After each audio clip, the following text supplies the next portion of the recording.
Our speaker today, Dr. Kolluru.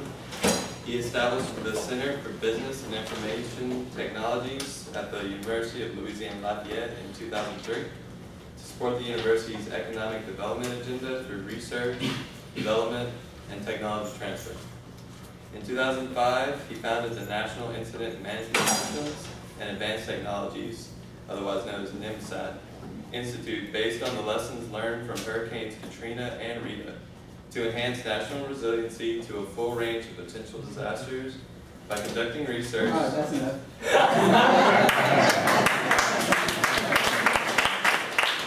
I appreciate that. Good afternoon, how's everybody?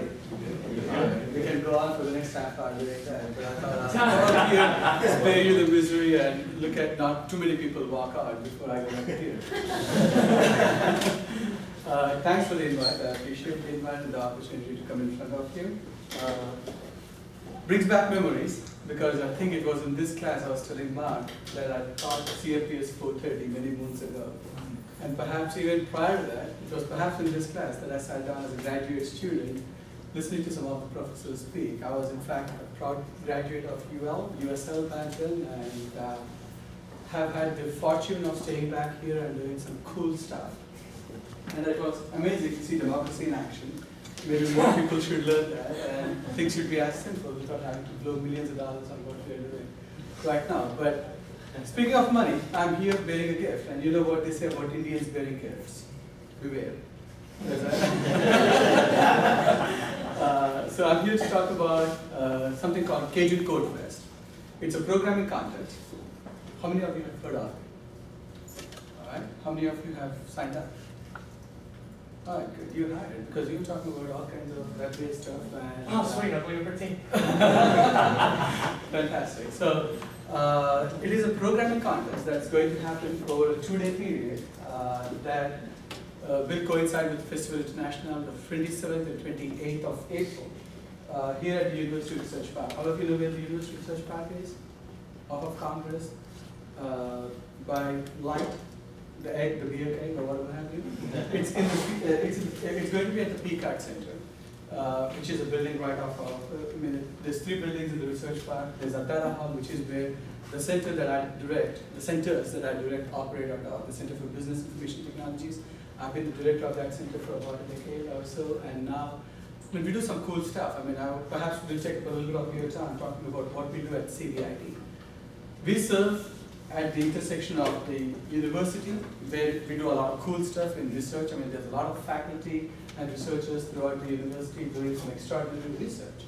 And what we do at the center, at the Center for Business Information Technologies, is to hire a lot of graduate students, a lot of undergraduate students. If some of you have not had the opportunity to engage with us over the years of being in school, you should, because the company, what we do is to take what we do here at the university and bring it into the marketplace. Work with business and industry, work with state agencies, work with federal agencies at various levels, and provide products. We produce software, we produce systems that take everything that we do at the university in terms of research and productize it and bring it into the marketplace. So what we do as a university makes a meaningful contribution. That's what, in a nutshell, we do, whether it is in the area of healthcare, whether it is in the area of technology, whether it's in the area of economic development, disaster management, or whatever have you. We want to make sure that what we do as a university matters. Not only to us, not only to the academics, not only to the geeks, which all of us are, and I'm in the best company as I possibly can envision, but it matters to John Q. Public. It makes a difference in the lives of people in many, many areas. And we do that, like I said, working with the Department of Health and Hospitals, with the Governor's Office of Homeland Security, Emergency Preparedness, at state level, with the Department of Health and Hospitals, I may have mentioned that already, with the Department of Economic Development, the state agency. And at the federal level, I work with FEMA, with the Department of Homeland Security, and now increasingly with folks from the US Department of Health and Hospitals. And so we've become somewhat of an anomaly, because that's not typically how we work, how universities work. Universities produce products such as you. But what we do, and what we've tasked ourselves to doing, is to make sure that there is a roadmap for folks such as you that come into the university, and certainly unlikely want to leave the university one day and get out of the university into the private sector and chart a course for yourself. But while you do so, you need an opportunity to flex your muscles and work on real-life projects, and projects that need to work. I mean, your software, maybe you have a class project or whatever have you. But during the class project, typically you are evaluated by your grader and you need to make sure that your project works while the grader is grading it. But in the real world, your project needs to work 24/7, 365, because people depend on it. If it is an emergency management project, people's lives depend on it. So we want to make sure that whatever we produce is CMM level 1, level 2, level 3, level 4, level 5. Some of you may know what I'm talking about. It is the best that is out there. It is tested, it is proven, it is stable, it works, whether or not someone is actually looking at it. And that's the journey that we need to take as software development professionals into being professionals. And so that's what we do at the Center for Business Information Technologies. I mentioned a lot of agencies, both at the federal and the state level, but we work a lot with the private sector. And so back to the Cajun Code Fest. About November of last year was when I had an invitation from the Secretary of the Department of Health and Hospitals. This guy, a guy named Bruce Greenstein, came to Louisiana when Governor Jindal brought him over to Louisiana from Microsoft. I mean, he was a VP for Microsoft. And asked Bruce to come over and said, I want you to do some outstanding innovations in Louisiana. We are on the 49th, 50th. I mean, our unofficial motto in the state of Louisiana is thank God for Mississippi. Because if it weren't for Mississippi, we would be 50th on that list of healthcare outcomes. And but on any good list, whether it is healthcare, I mean, diabetes, heart attack, obesity, yada, yada, yada, we rank at the very bottom of the list. And in terms of healthcare outcomes, we spend an extraordinary amount of money in Louisiana and also across the nation. But unfortunately, we do not have very much to show for in the area of outcomes. So when Governor Jindal brought Bruce Greenstein into Louisiana, he tasked him to produce innovations. And Bruce had reached out to me because we had a common introduction through a senator and said, Ramesh, I need you and I need CBIT to come on board in a big way because I appreciate what you've done for the agencies and for state agencies. I want you and I to work together in creating certain innovations and make some extraordinary progress in Louisiana. We've been doing that with his office in the past year and a half or so. But November of last year, he asked me to block my day and spend a day with him and his staff because there was a guy named Todd Park coming down from Washington, D.C. And Bruce wanted to be sure that I had an opportunity to meet with Todd, and Todd had an opportunity to hear me talk about what we were doing at UL in the area of technology, not just at CBIT, in the area of technology, in the area of innovation, in Lafayette with what we've done with fiber to the home and all of those other kinds of innovation that seem to happen in this ecosystem. So I spent the day on the 29th of November of last year with Todd. And during the course of the day, one of the comments that he made, which I still have a note of it in my iPad, is Lafayette seems like a magical place. I want to come and spend a day or two there. Because I was talking to him about what we do here at UL, about fiber to the home, about things like light, and all of those things that we've taken a leadership role in terms of using technology to produce outcomes. And he fell in love with us. But in equal way, I fell in love with his vision because what he was talking about was his vision. I mean, he had been in office at that time for 18 months. President Obama had appointed him as the Chief Technology Officer of the Department of Health and Human Services. And he said, in the past 18 months that I have been the CTO at the Health and Human Services, the federal agency, he said, we are trying to become the NOAA of healthcare. And what he was referencing was the fact that about a couple of decades ago, NOAA started releasing weather data. Until then, weather data was proprietary, it was in the federal place. But 2 decades ago, NOAA started pushing their data and making it available to everyone. And that resulted in extraordinary improvements in everyday life.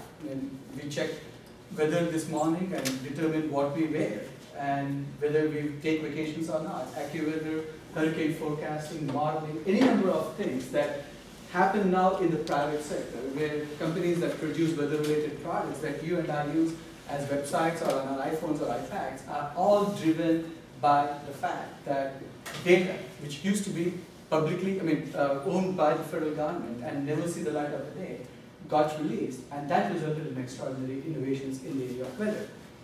And he said that's exactly what we've been doing in the area of healthcare. And over the past 18 months, he said that they had been releasing a lot of healthcare data at events like that are called codathons, and two-day events, coding marathons, that basically attract folks from across the nation because new data gets released at that day on that particular location that had never seen the light of the day until that point. And that attracts geeks from all over the nation that go to those events and spend a day or two, and typically the winning team, they produce a product, the product gets judged, and there's a panel of judges. Some of these are venture capitalists and angel investors who get involved in the judging, so that what comes out of that is not only a product, but there's a potential to create a company. There's a potential for a spin-off or a startup or whatever have you. And apparently, the statistic that he presented as part of his speech was that in the past 18 months, these kinds of codathons that typically happen at places like MIT and Stanford and Harvard and the usual suspects, Columbia University up in New York. And he said, we've done these things. 50 products got produced that are good, outstanding products, prototypes that people have produced in that 2-day, 1.5-day events. But the next statistic was what captured my attention. He said, Ramesh, out of those 50, 12 of those are actually now startup companies that commercialize these products and that offer these products. And some of them are web-based products, others are smartphone-based mobile applications or whatever have you. But the idea of taking data and and opening up the data, open data initiative is what it is called. Opening up that data to stimulate and harness the power of data by unleashing the power of innovation, by letting people just go at it without providing any framework or boundaries on what it is that people can do with that data. And then exploiting that, whatever gets produced, by allowing those guys who produce those products as teams of those that produce those products to exploit them by commercializing them or whatever have you, is indeed what he's been doing. And even before he completed that sentence, I raised my hand and I said, we'll do it. We'll do it at GL, we'll do it in Lafayette, Louisiana. And he said, fantastic. But Lafayette is not MIT, Lafayette is not Harvard, Lafayette is not Stanford. So he said, do you really think you're going to be able to get good people to do it? I mean, he said, I'm not insulting you, but do you think you can do that? Do you think you can pull it off? And I said, absolutely, positively, yes. Because we have a story to tell, and we don't do a very good job of telling, but we know how extraordinarily talented and capable and bright we are. But unfortunately, we are not in the Silicon Valley, we are not Stanford, we are not Harvard, and we tend to not talk about ourselves in the choice of adjectives that we use to describe who we are. And this event is certainly not restricted to folks from UL or folks from Lafayette or folks from Louisiana. We are already attracting folks from 16 states. I mean, so far, when I create, so I'm jumping ahead of myself here, but so I said yes. So let me go back to that conversation. I said yes, and I said, I think we'll surprise not only ourselves, but we'll surprise the rest of the nation, because I think regardless of who else will come from, who else will come to this event, you could get folks from MITs and Stanfords, but I told Todd that I believe the winning team will be from Louisiana. And he said, really? And I said, yes, absolutely. And so here we are now. The event is here, and we are preparing for it. But to make it happen, I mean, I have to give him an extraordinary applause where it is due. He said, Ramesh, typically we give $10,000 of cash prize for people that win the winning team. But because you've got such an extraordinary story about what you've already done in Louisiana, in Lafayette particularly, I'm going to make it more exciting for people to want to come to Lafayette, Louisiana. So let me see if I can up the ante. A day later, he calls me back saying, how does $25,000 sound? Because we typically do a $10,000 challenge, winning cash prize. Let's do $25,000. And I said, yes, let's do it. And then he said, let me do one other thing for you. Typically, the winner of these codathons across the nation just walk away with that $10,000. But he said, whoever wins the Louisiana codathon, I want to make sure that we get them an automatic invitation to something called the National Health Data Palooza, which is a once-a-year event that Secretary Kathleen Sebelius of the Department of Health and Human Services, a cabinet official in the Obama White House, she and Todd work on conducting this event once a year in Washington, D.C. And this year it's going to take place on 5th and 6th of June. And he said, here is my commitment to you. Whoever wins the Louisiana Codeathon, I want to make sure that they get an automatic entry into the National U.S. Health Data Palooza, which is a much bigger platform, of course, much bigger cash prize. I think the cash prize there is $100,000. And it's an invitation-only event. So 20 groups from across the nation get to compete in the National Health Data Palooza. And whoever wins the Louisiana Codeathon will be an automatic entry into the National Health Data Palooza. So we've got that to add cherry on top of the icing. So we've got $25,000 of cash prize from the federal government. And then on top of that, we've got the invitation to an automatic qualification for the U.S. Health Data Palooza. So those are the cash prize and the other cherry on top of the icing, as I said.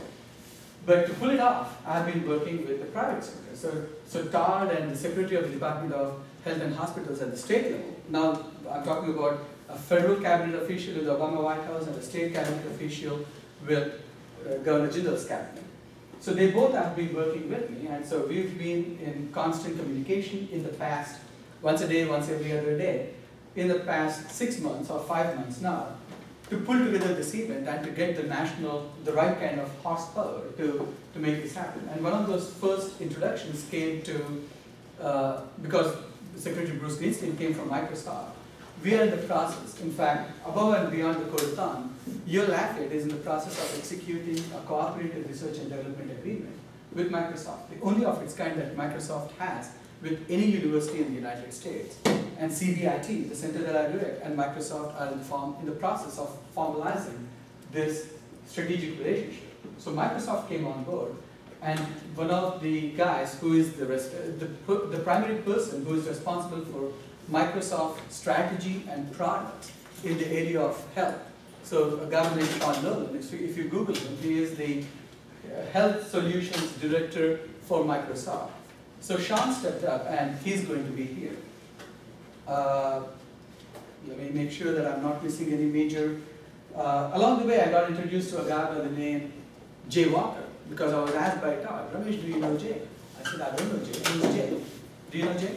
Is he the support he's in 1420 radio host? Yes. He's the founder of Priceline.com. Shame on me, I didn't know who Jay Walker was.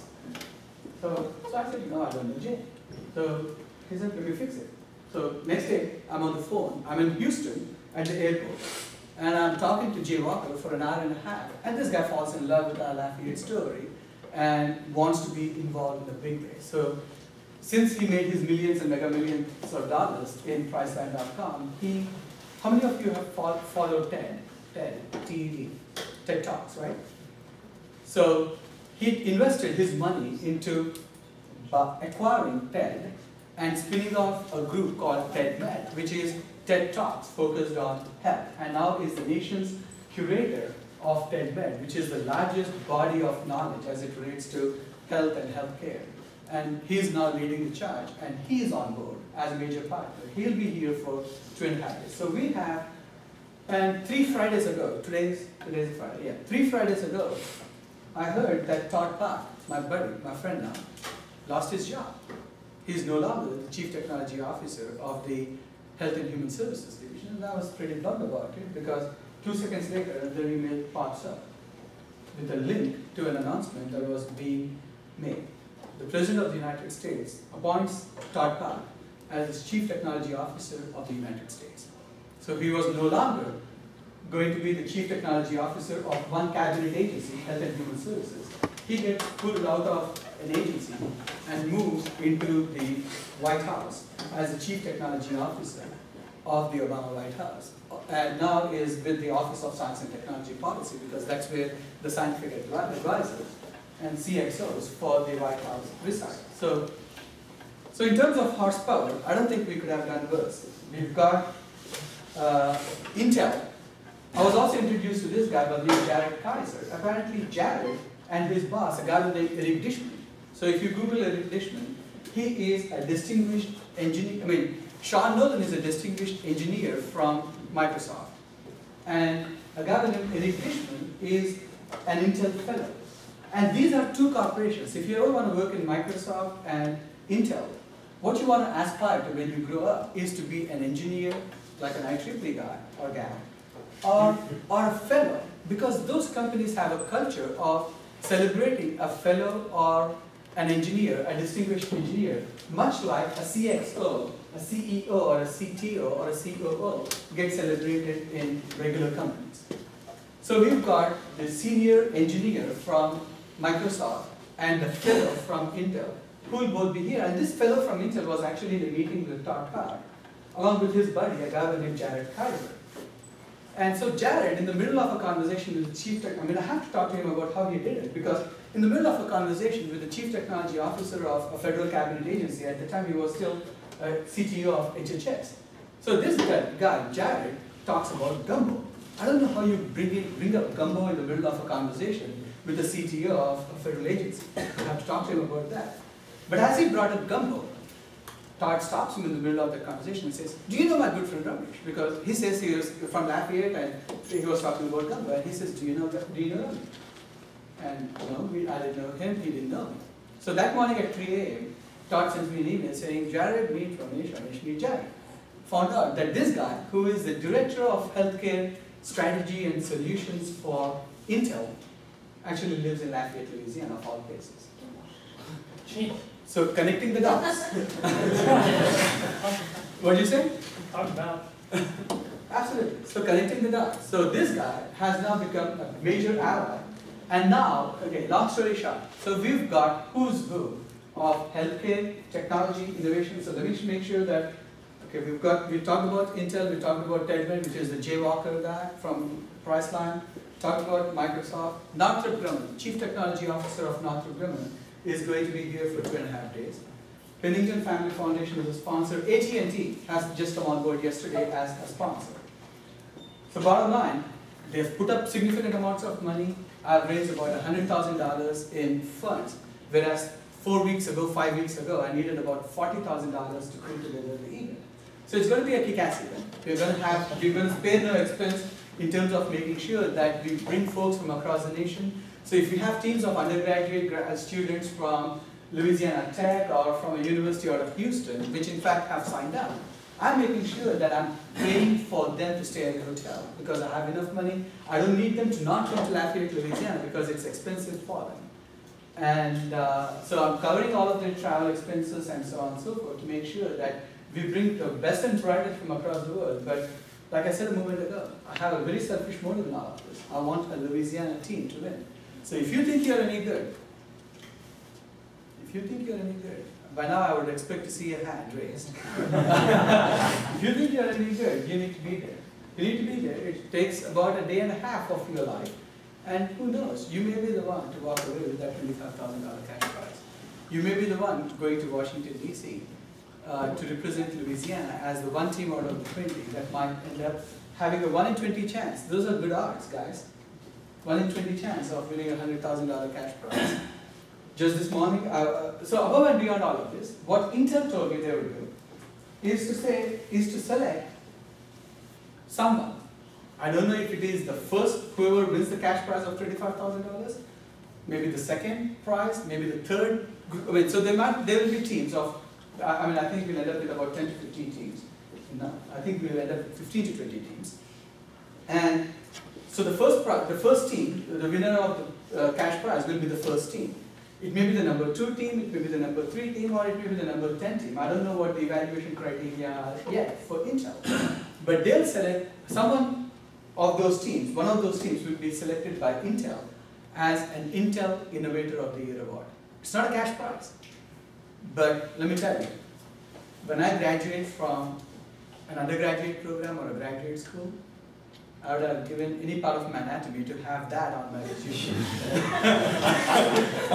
To have that on my resume, to be part of a winning team. I mean, cash prize is great, It's $25,000, but to be designated as an Intel Innovator of the Year and to be part of that winning team is absolutely fantastic. Just this morning, I was with the Economic Development Director for Lafayette, called the Lafayette Economic Development Authority. He said, Ramesh, here is what I'll do. I cannot give cash, but whoever wins, if they want to start a company here in Lafayette, Louisiana, I'll give them office space up at a technology business incubator called the Switch and the Opportunity Machine that we have here for a year at no cost to them. We'll give them office space and computers and desks in downtown Lafayette. It's a cool location right across from, I don't even know the coolest bar in Lafayette, so I don't even want to profess that I'm a cool guy. I'm a geek and I'm not even a cool geek. So, but there are cool geeks in this room, and for you it matters that you're sitting across in a location in downtown where your rent is paid for, your computers are paid for, you have a receptionist and so on and so forth, and you are starting the next Microsoft or the next whatever have you. Not out of a garage, as HP was, but out of a cool location in downtown Lafayette. And maybe you have $25,000 under your belt to start it. And maybe, just maybe, I have enough money to throw in another cash prize. That's a lanyard. I'm not going to talk too much about it, but just maybe, I have enough money for another prize. But what it takes is for you to step up, for you to have that belief in yourself that I have, that you are good, that you can organize yourself. I mean, what I heard with all of your aspirations of political office here, I think you have the skills and the capability to lead your own teams, to form a team, to organize yourselves into various roles, which is what you will need to pull off a project, a product, a prototype worth $25,000 of cash prize or any number of those kinds of things. And even if you don't win, even if the team that you put together does not win, how many of you, when I was a grad student or even an undergrad or a grad student or even a doctoral student, I did not have the opportunity to put my work that I produced in front of the CXOs of starting the Obama White House to a cabinet secretary, because those will be the panel of judges. And Intel and Microsoft and Northrop Grumman, etc., etc., etc. So be there, have faith and belief that you can do it because you are good. This university is an amazing place where your faculty have prepared you for this success. What you need is to just believe in yourself and to go out and have some fun. Questions? Yes? How much room is there left for people to sign up? Oh, it's getting crazy. So I thought when on the first phone call with these folks, I said 125 is what I'm shooting for. And they said, look, this is your first rodeo. You should call it a success if you have 50. Because that's apparently the size of a successful event that they had in San Francisco. So already we are kicking ass here. As of this morning, I have 119 folks that have registered, and a good 40 folks that I know would register, including some of the folks are participating in the programming contest. Others that I know are coming there to help with the logistics and so on and so forth, and are part of the organizing teams. They haven't registered yet. So I think I've already exceeded my initial target of 125.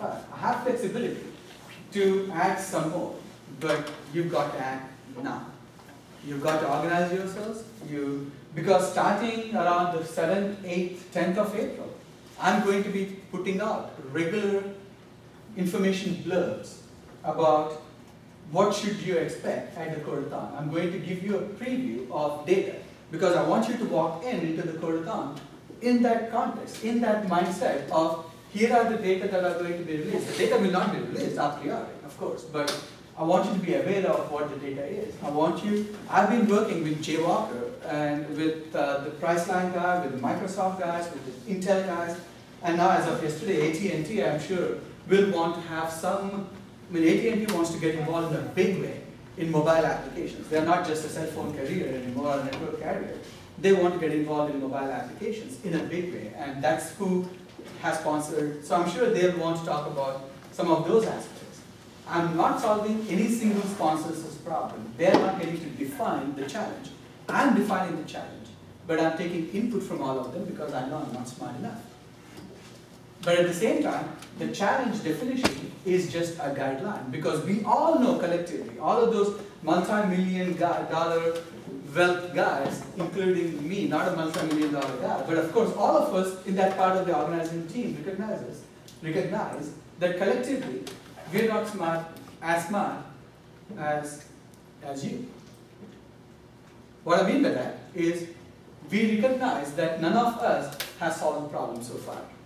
So we are not in any way, shape or form defining the challenge itself, defining this problem and saying solve this problem.